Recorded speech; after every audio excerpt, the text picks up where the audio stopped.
starts with this breaking news alert. It's a story that gripped the entire community from day one. The search for Kason Thomas continues tonight. The 5-month-old baby who was in a car stolen from the Donatos in the Short North 25 hours ago. His twin brother, Ky'air, was also in the car while mom ran in to get a DoorDash order. He was left in a parking lot at the Dayton airport early this morning. A 5-month-old Kason and Ky'air Thomas holding the hearts of people across Central Ohio. ABC6 following every step from the very start. We'll get a look at the woman police say stole the car, Nalah Jackson.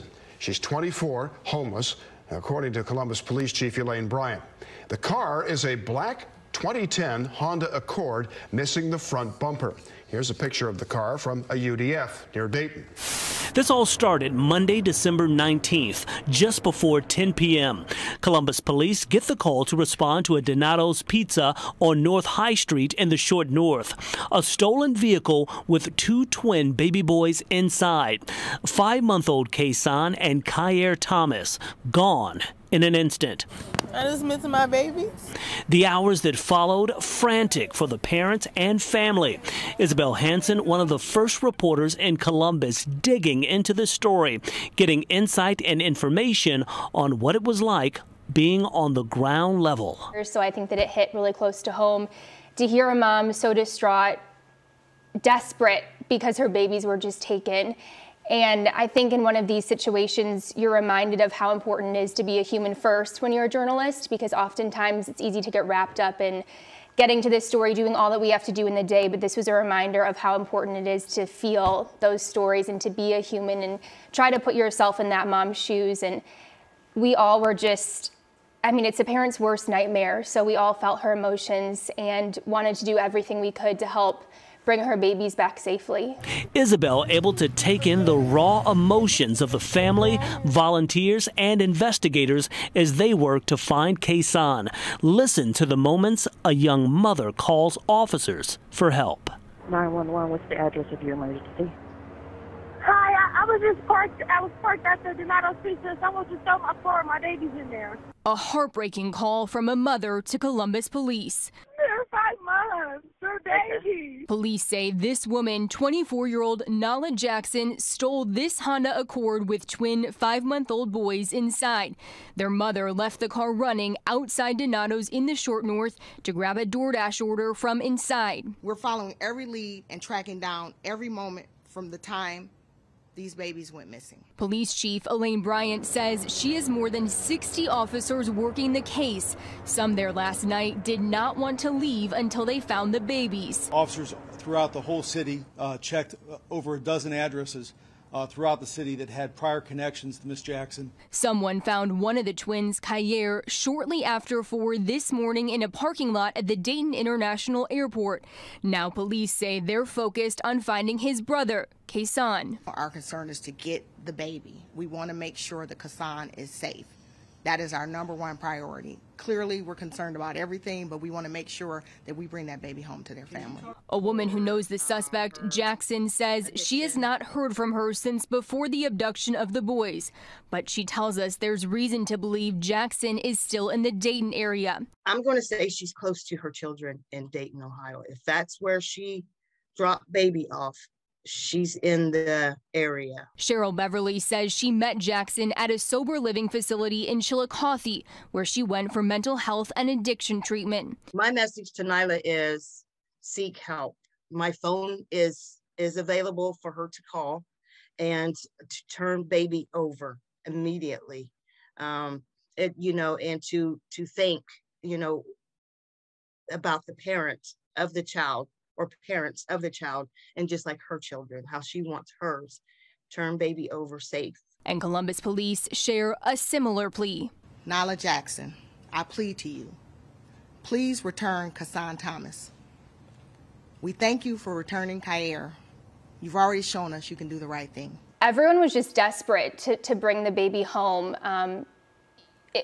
I've never seen so many people come together to try to help one family. It didn't matter where you came from, what your background was, but everyone wanted to bring this baby home safely and to see his family reunited with him and to make sure that he was well and healthy. So people were doing everything they could. I know we saw people traveling from Columbus to Dayton searching day and night, and no one was giving up. It was a community effort to make sure that this baby was safe, and everyone's heart was truly in it to make sure that that happened.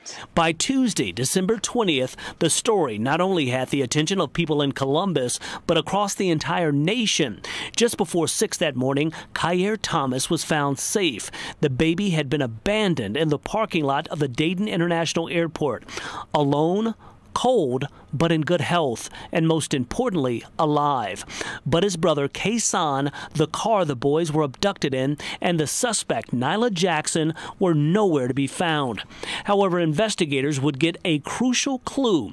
Police in Huber Heights with surveillance video from a local gas station. Witnesses telling police Nalah Jackson was spotted there. Kason's frantic family hit the road to Dayton, hoping they could find the baby boy. I was checking my phone constantly.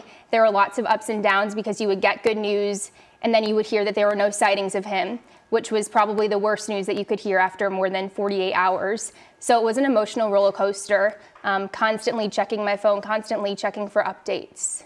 They said that they're aware of her being here. Kate Seifert was side by side with the family as they searched for answers. It was awful. I mean, Rodney, everywhere we went, they were like, no, we've heard about this though, but no, we have no information. And it was like every single place we went, you know, you just start feeling more and more defeated. It was a really hard day. I just miss my babies. Yeah.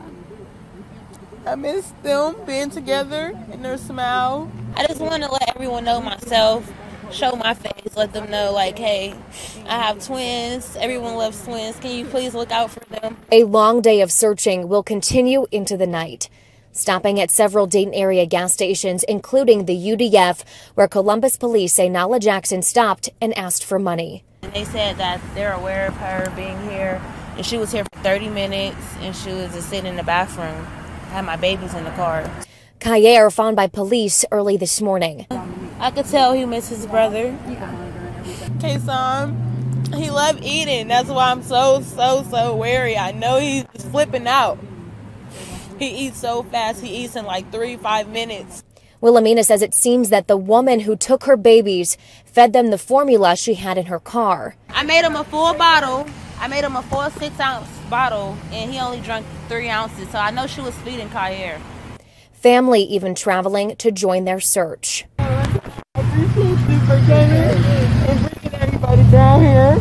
And strangers stopping to let these parents know they are looking for their baby. Oh my God, they're supposed to be together. They are. Oh my God. There's so much emotion and urgency, but you never really get to sit down and, you know, talk about the babies and talk about what's going on in their emotions, because they're almost like still in shock. I mean, I would be too. Yeah. So, you know, I got to ask about Kason, like, you know, tell me about him.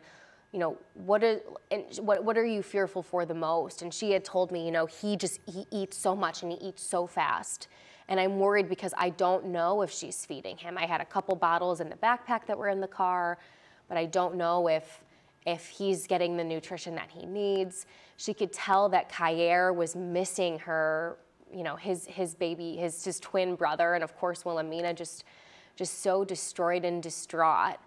And I mean, can you imagine going and just like searching for a 5-month-old baby? Just those terrifying, heartbreaking moments, a parent's worst nightmare. I can only imagine what the family went through. As family and volunteers searched for Kason, Columbus police getting some serious questions regarding their initial response. Police Chief Elaine Bryant said she, along with her executive team, were not told right away about the abduction. She stressed it had no impact on the investigation or the length of time it took to issue an Amber Alert for baby Kason. Stop for a minute and take a listen to what Chief Bryant said as she defended department response. CPD was doing the work that they needed to do. Unfortunately, and it's something that we're looking at internally, there was a lapse in communication. Had I known, we would have had the press conference last night or early this morning. And that's just the reality. I'm not going to hide it. I'm not going to sugarcoat it. But that doesn't mean that the team wasn't doing the work. So the police chief was saying that they basically did everything that they could in the moment. Everyone was working as fast as they could. They had officers, she said, working past their shift because they wanted to find these babies that Monday night, the night that they were kidnapped, in the mom's car.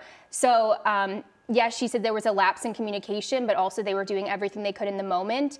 Of course, as a parent, I'm sure that they wish that this was all shared faster. I mean, because minutes matter in this situation. And who knows what could have happened if the Amber Alert was pushed out earlier. But it was out of their control, I think, at that point. Despite early concerns over Columbus police action in this investigation and the call for an Amber Alert, top brass maintaining finding Kason was their top priority. Kason Thomas is still missing, and our #1 priority is to bring Kason home safely. A nonstop search for 5-month-old Kason Thomas. That's how Columbus Police Chief Elaine Bryant describes CPD's work right now. We're looking at everything. We're not ruling anything out. We want to make sure that we are exhausting every lead, every tip. In the past 24 hours, Bryant says police put their focus on the Montgomery County, Dayton area. Detectives checked hotels and motels throughout the 70 and 75 corridor in Vandalia, Middletown, and Dayton. The teams also searched apartment complexes in the trailer park in Montgomery County. The detectives checked shelters in the greater Dayton area with negative results. Deputy Chief Smith Ware also tells me detectives interviewed a boyfriend of the suspect, 24-year-old Nalah Jackson. The boyfriend has not heard from Jackson since before she stole this Honda Accord with the twins inside. Obviously, as time goes by, we're concerned, which is why we're pleading and begging for anyone with information to give it to us. Police say they do not have any confirmed sightings of Kason. Their last confirmed sighting of the suspect came from the Dayton airport area at about 4:45 Tuesday morning. Information at the sites in the Dayton area indicate the suspect was asking individuals to use their phone. Detectives were able to locate 2 individuals that had talked to Miss Jackson around the Dayton airport.